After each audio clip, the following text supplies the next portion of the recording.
Um, it's great to be here. I've already gone shopping in the latest color, which we all know is kind of a lavender purple.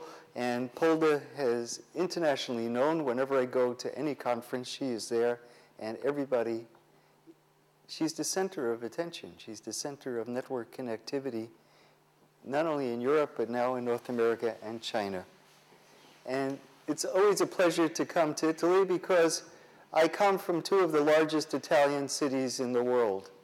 I was born in New York City, which has about 1 million Italians, Tony Soprano and others. And in fact, my niece is half Italian. And I live in Toronto, which has 600,000 Italians or children of Italians, some of whom I work with right now. Mostly they've come from southern Italy, though, not from northern Italy, in the Great Migration. We used to have a 747 of 400 Italians landing every day in the 1960s and the 1970s in Toronto.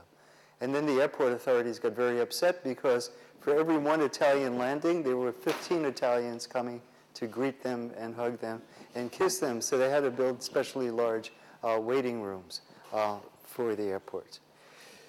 Anyway, so this is the stuff I'm going to talk about. It combines a lot of my research, and it will be a book, not quite yet, unfortunately, called Networks. That's this week's title. We may change it because we haven't finished it.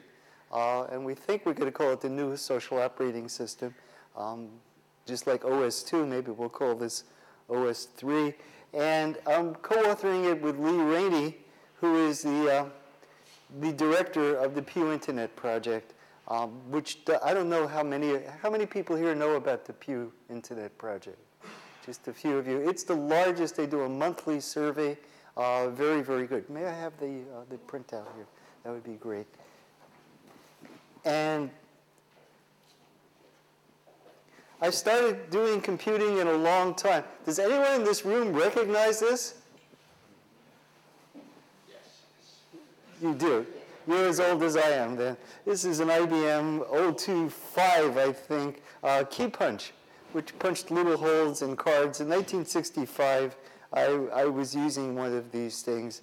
And I knew, my wife is here with me, I knew that she loved me when I would drop all the cards and we would have to put them in order again. And that's a very good test of marital love and fidelity.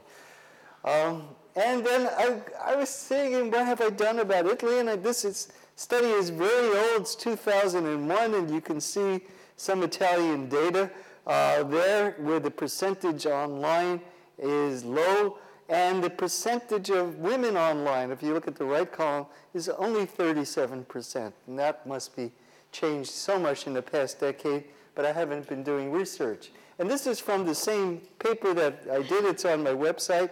And if you look down in this spot, you will find that Italy was unique in 2000.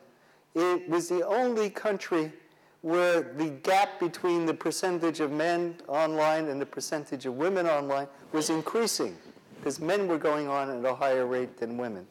And I'd be interested in the discussion at the end, if you would tell me, because you probably have done much more recent research, if that has changed.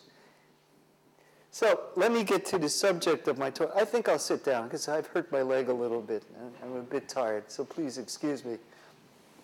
I hate when the French sit and talk and they talk in like this, but I will have to be a little bit French. Yes? You're French? Okay. I love the French, but too many talk into themselves. In fact, I wrote an article on how to give papers, and I started with that as an example. The controversy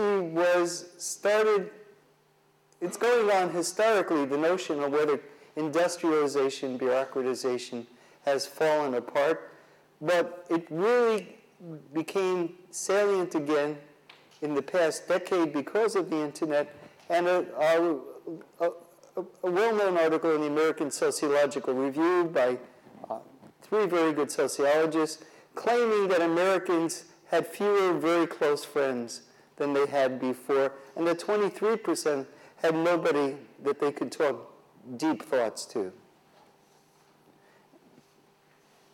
So this image resonated with the idea of the internet as being a very, very isolating phenomenon.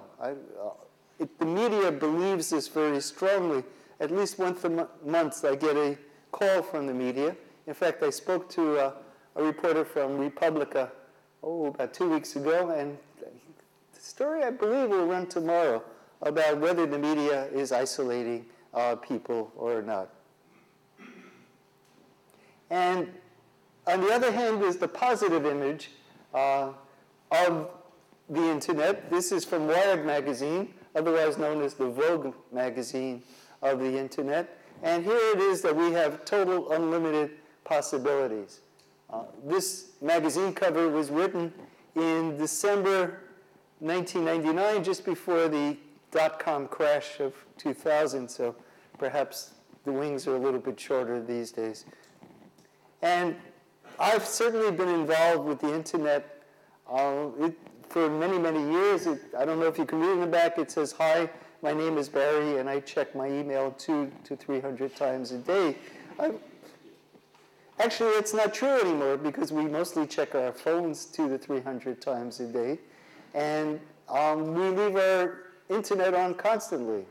So there used to be a very powerful question, which was, how often do you go online? But we can't ask that question anymore because the answer is yes. You wake up in the morning, you put it online, you then go brush your teeth, and you then, at the end of the day, you shut it off. In fact, I have students writing accounts of this, and it's usually, I wake up, I check my email, I check my cell phone, I check my IM, I check Skype now, then I go make the coffee, then I go upstairs and I kiss my boyfriend and wake him up. This Maya, who wrote that, has her priorities. And one of the things I've been interested in is how changes in the social structure of North America, I cannot speak outside of North America, but my guess is it's pretty similar, is associated with the social structure elsewhere. Are these charts visible in the back? In the very back you can see, okay, so I don't have to read all this. We all can probably, your reading of English is better than my speaking of it. And we know that technology has changed relationships with the immediate family. Now consider this chart. It's very recent Canadian survey data, just from August 2009, and you're the first people ever in the world to be seeing it. And they said, does the internet make us more connected with our families or less? And by a 5-to-1 ratio, 35% to 7%, they said more connected. So despite the media imagery of the internet pulling us apart, here it's actually bringing people together, or at least their belief. But look at the bottom part of the chart. 58% say, we don't even notice the internet. It's just so much part of their lives that we do not notice what's going on.